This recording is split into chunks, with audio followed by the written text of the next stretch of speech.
Ketulusan tidak pernah mengharap balasan atau imbalan atas semua yang dilakukannya. Ketulusan tersebut muncul dari dalam lubuk hati yang paling dalam. Selamat datang di Teater Film. Film dimulai seorang laki-laki pengantar galon, ia bernama Cholmin. Setelah beres mengantar galon, ia lalu pergi ke sebuah tempat. Ternyata ia akan menggantikan si kakek sebagai juru parkir.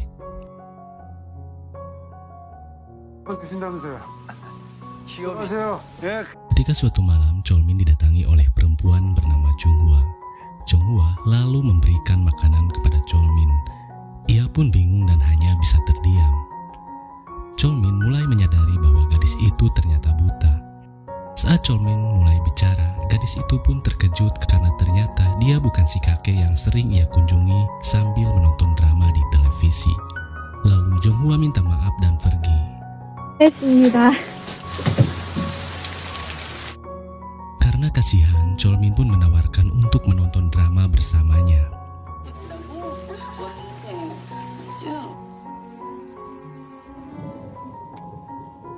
Setelah beres menonton, Cholmin pun pulang dan mencicipi masakan yang dibuat oleh Jonghwa. Pagi harinya, Jonghwa terlihat bekerja. Saat di kantor, ia disapa oleh atasannya.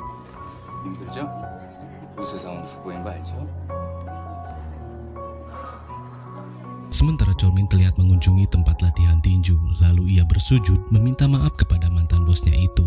Karena dulu Cholmin adalah seorang juara, namun saat di puncak karirnya, Cholmin tiba-tiba menghilang dari tinju, yang membuat bosnya kecewa dan marah.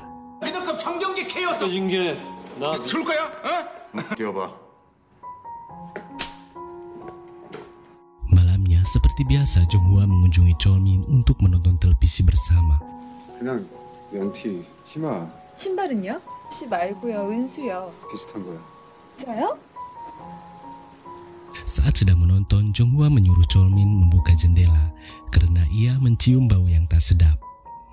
Ternyata itu adalah sepatu bututnya Cholmin. Setelah menonton film, Cholmin pun langsung mencuci kakinya. Lalu Jonghwa berpamitan untuk pulang sambil memperkenalkan diri. 하정화.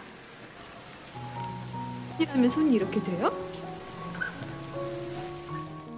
Singkat cerita, terlihat Cholmin yang sedang bekerja sambil menunggu kedatangan Jonghwa. Kali ini ia terlihat bersih. Ia juga tak lupa menyiram tanaman dan membuka jendela agar ruangannya wangi.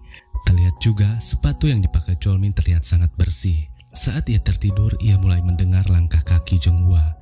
Akhirnya ia pun datang. Jonghwa pun menanyakan kepada Cholmin apakah dia membeli sepatu baru. Lalu mereka pun mulai menonton drama bersama. 가지마. 왜? 그렇게 마음 아프면 가지 마니까 더 잘 느낄 수 있어. Saat sudah selesai, Jonghwa pun pulang. Namun ia malah terjatuh.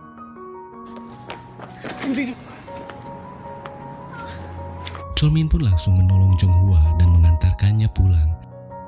Saat dalam kereta, Jonghwa menanyakan nama kepada Cholmin. 마르셀리노. 네? 흑인이었어요? 장 마르셀리노요? Saat menuju rumahnya, Jonghwa terlihat capek dan ingin beristirahat. Namun, Cholmin malah menawarkan untuk menggendongnya. 어필래요? 후회하실 텐데. 괜찮아요. 어필요. Ternyata jalan menuju rumah Jonghwa melewati tangga dan menanjak dan membuat Cholmin kecapean. 힘드셨죠? 잠시만.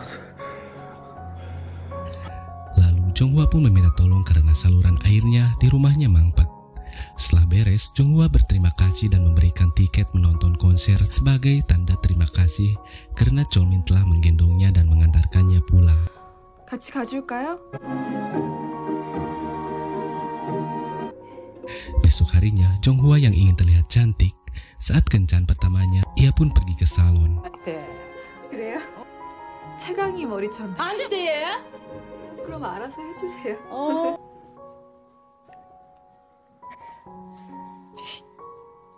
Akhirnya, Cholmin pun datang dan menjemput Jonghwa. Di situ, ia terlihat kaget dengan penampilan Jonghwa. Lalu mereka pun mulai menikmati kebersamaan dan larut dalam alunan musik dan lirik-lirik yang indah, membuat mereka pun semakin dekat. 어플이 어때요? 모르는 여자예요. Selepas itu, Jonghwa meminta Cholmin bercerita tentang hidupnya dan masa lalunya. Cholmin yang saat ini sedang berusaha melepaskan masa lalunya tersinggung dan menolak untuk bercerita. 왜 이래? 원래 그렇게 관심 많아? 오해할지도 몰라요, 무시당한 거. 지금 내 기분이 관심 없어요. Namun saat sampai di rumah, Jonghwa meminta maaf karena telah memaksa untuk bercerita. Namun Cholmin pun menceritakan masa lalunya yang kelam. Ia bercerita ia adalah seorang mantan petinju yang di masa mudanya kacau. Namun saat ini ia telah meninggalkan kebiasaan lamanya itu untuk hidup lebih baik. Setelah kejadian itu, hubungan mereka pun perlahan merenggang. 들어갈게요. Lalu terlihat Cholmin yang sedang ditawari untuk kembali berlatih tinju di tempat bosnya. Karena mereka masih melihat potensi dan kemampuan Cholmin yang di atas rata-rata. Lalu Cholmin pun menceritakan bahwa alasan Cholmin menghilang karena ia dipenjara. Pekerjaannya memukuli orang dan sebagai penagih hutang untuk rentenir. Singkat cerita, Cholmin mengunjungi seorang pria sakit dengan bekas luka bakar di tubuhnya. Lalu suster di situ memberikan hadiah kepada Cholmin. Saat di kantor, Jonghwa dipanggil oleh atasannya. Ternyata atasan Jonghwa selama ini diam-diam menyukainya. Saat pulang, tak seperti biasa, Jonghwa tidak mampir untuk menonton drama bersama Cholmin. Nampaknya saat itu hubungan mereka mulai renggang dan membuat Cholmin menyesal atas perkataannya dulu. Tak lama setelah itu, Jonghwa pun pulang. Di rumah, Jonghwa terkejut dengan kedatangan bosnya yang tiba-tiba. Lalu dia dilecehkan oleh atasannya.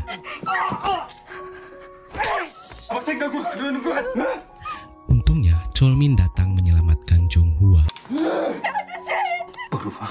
다음에 너 죽인다. 괜찮아요? 아저씨. 그랬어요. 아저씨가 책임질 나 해고되면 나가려고 그래요. 살아야 되니까. Lalu Cholmin berkata ia akan bertanggung jawab atas hidupnya dan membiayai hidup Jonghwa ke depannya. 더 비참하게 만드는 거 닦아주세요.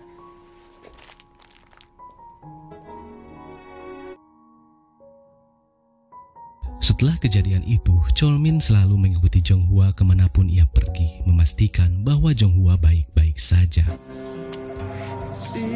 Setelah itu, Jonghwa pun datang kembali ke tempat kerja Cholmin dan memberitahu bahwa ia sudah berhenti kerja. Hati Jonghwa mulai membaik dan melupakan semua yang terjadi pada mereka. 다음 주말에 시간 되면 어디 가까운 데라도 데리고 가줄래요? 왜요? 대답이 없네. 언젠 책임지겠다더니. 그럴게요.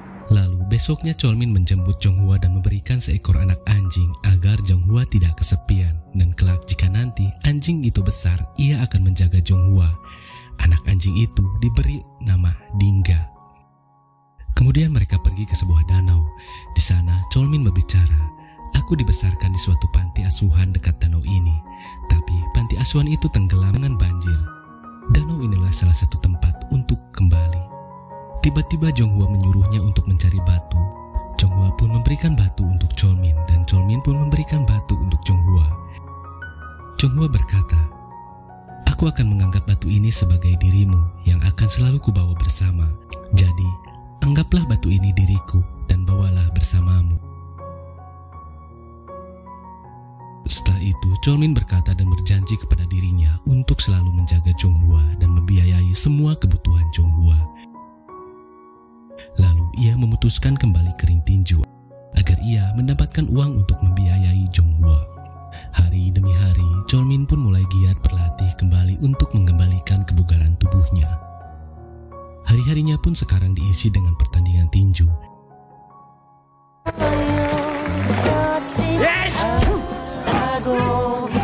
Tiap harinya setelah pulang tinju, Jonghwa selalu memijatnya.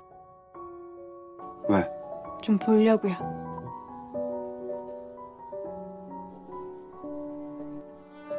하면 제가 보이는 것 같아요. Kemudian Jonghwa mengajak pergi Cholmin ke tempat abu jenazah kedua orang tuanya. Lalu Jonghwa bercerita penyebab kematian kedua orang tuanya dan kenapa ia bisa buta. Scene flashback di mana diperlihatkan Jonghwa sedang mengendarai mobil bersama kedua orang tuanya. Saat itu, pandangannya teralihkan kepada seorang yang jatuh terbakar dari atas gedung. Karena tidak fokus, Jonghwa tidak melihat bahwa di depannya ada truk. Lalu, kecelakaan pun tak terhindarkan, yang membuat kedua orang tuanya meninggal dan membuat Jonghwa mengalami kebutaan. Cholmin yang mendengar cerita Jonghwa pun terkejut. Ternyata seseorang yang jatuh dari gedung adalah seorang yang ia tagih hutangnya oleh Cholmin di masa lalu. Mendengar cerita itu, Cholmin menyesal dan merasa bersalah. Tak disangka, Jonghwa menjadi buta karena hal yang berhubungan dengan masa lalunya. Ternyata, masa lalu mereka saling berkaitan.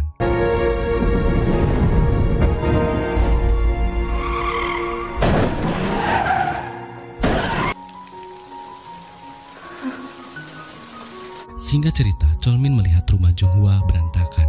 Ternyata Jonghwa terjatuh menyenggol meja sehingga membuat tangannya terluka. Cholmin lalu dipanggil oleh seorang dokter. Dokter itu memberitahu bahwa kebutaan Jonghwa ternyata masih bisa diobati dengan cara operasi kornea mata. Namun operasi itu membutuhkan biaya yang sangat mahal dan juga harus menunggu adanya pendonor mata. Malam harinya dia mendatangi Taeshi dan berniat untuk meminjam uang. Namun ia malah diejek karena Cholmin adalah orang yang pernah mengalahkannya di pertandingan MMA dulu. Taeshi yang masih dendam, ia tidak memberikan pinjaman kepada Cholmin. Taeshi pun menyarankan untuk pergi ke Thailand dan mengikuti pertandingan ilegal di sana, yang dimana pertandingan di sana sangat brutal. Namun jika dia menang, ia akan mendapatkan hadiah yang besar. Besok harinya terlihat Cholmin sedang membujuk Jonghwa agar dia mau dioperasi. Namun Jonghwa tidak ingin melakukannya. Ia berkata, "Dari mana kita mendapatkan uang sebanyak itu?" Cholmin pun berbohong dan mengatakan ia mempunyai tabungan. Singkat cerita, Cholmin menemui bos mafia. Bos itu memperingatkan bahwa pertandingan di sana sangatlah berbahaya dan bahkan bisa saja nyawanya hilang. Ia juga menyuruhnya untuk mengganti identitasnya, karena bisa saja kerabat dan orang terdekatnya bisa terancam bahaya. Kemudian si bos itu memberikan uang dan HP kepada Cholmin. Esok harinya Cholmin mengantarkan Jonghwa ke ruang operasi. Saat di dalam, Jonghwa berkata, "Kau tidak akan pergi kan? Kau akan menunggu di sini kan? Aku ingin orang pertama yang aku lihat adalah dirimu." Cholmin pun berbohong dan menjawab, "Emangnya aku mau pergi kemana? Aku tak ada tempat lain untuk dituju." Namun dalam hati Cholmin sangat sedih karena sebenarnya ia akan mempertaruhkan nyawanya dan mungkin juga ia tidak akan kembali. Namun apapun yang terjadi, ia harus melakukannya agar Jonghwa bisa melihat indahnya dunia. Esoknya terlihat Cholmin yang akan segera berangkat. Ia juga berpesan kepada anjingnya Dingga, "Kau tahu kan apa yang harus kau lakukan? Kau harus melindunginya." Singkat cerita, Cholmin sudah sampai di Thailand dengan identitas barunya. Di Thailand, ia bernama Kim Hak-sun. Cholmin pun sampai di tempat pertandingan. Ternyata itu adalah tempat perjudian. Dan sampailah waktunya Cholmin untuk bertarung.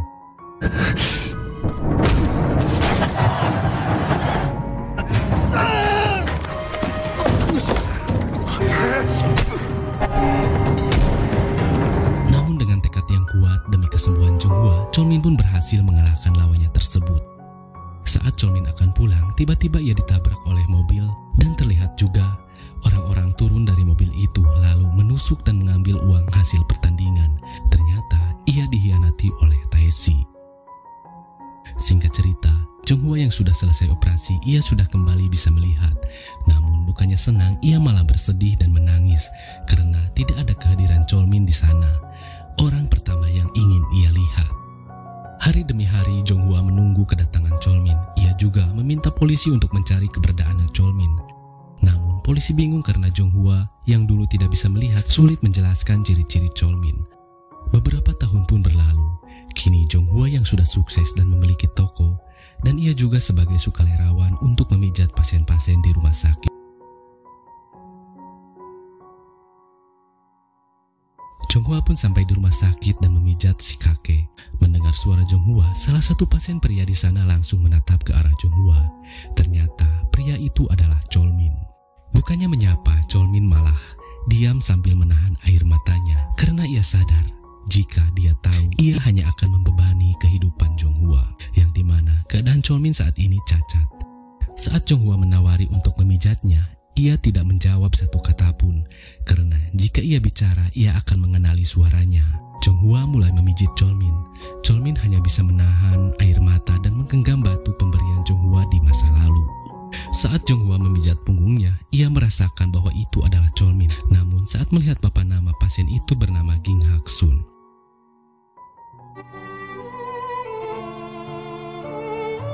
거예요.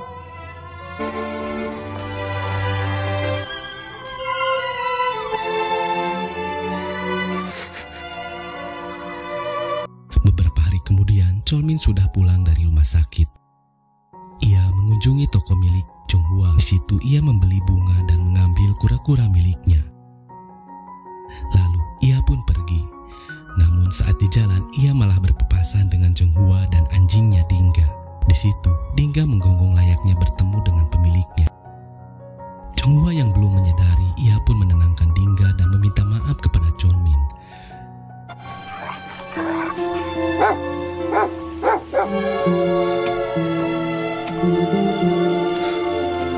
Cholmin pun terlihat sedih dan menangis sambil pergi. Jonghwa kembali ke tokonya untuk mengambil dompet yang ketinggalan. Di sana ia heran, kura-kuranya sudah hilang dan tidak ada.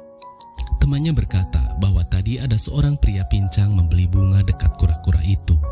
Dingga yang terus menggonggong seakan ingin mengejar Cholmin. Hal itu membuat Jonghwa sadar bahwa pria pincang itu adalah kekasihnya Cholmin.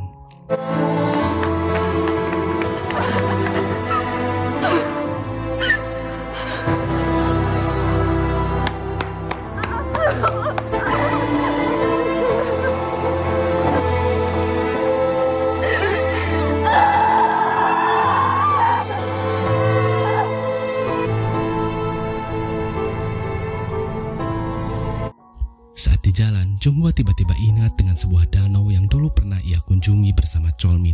Tanpa pikir panjang, Jonghwa pun menuju danau tersebut. Dan benar saja, Jonghwa melihat laki-laki pincang, lalu ia mendekatinya.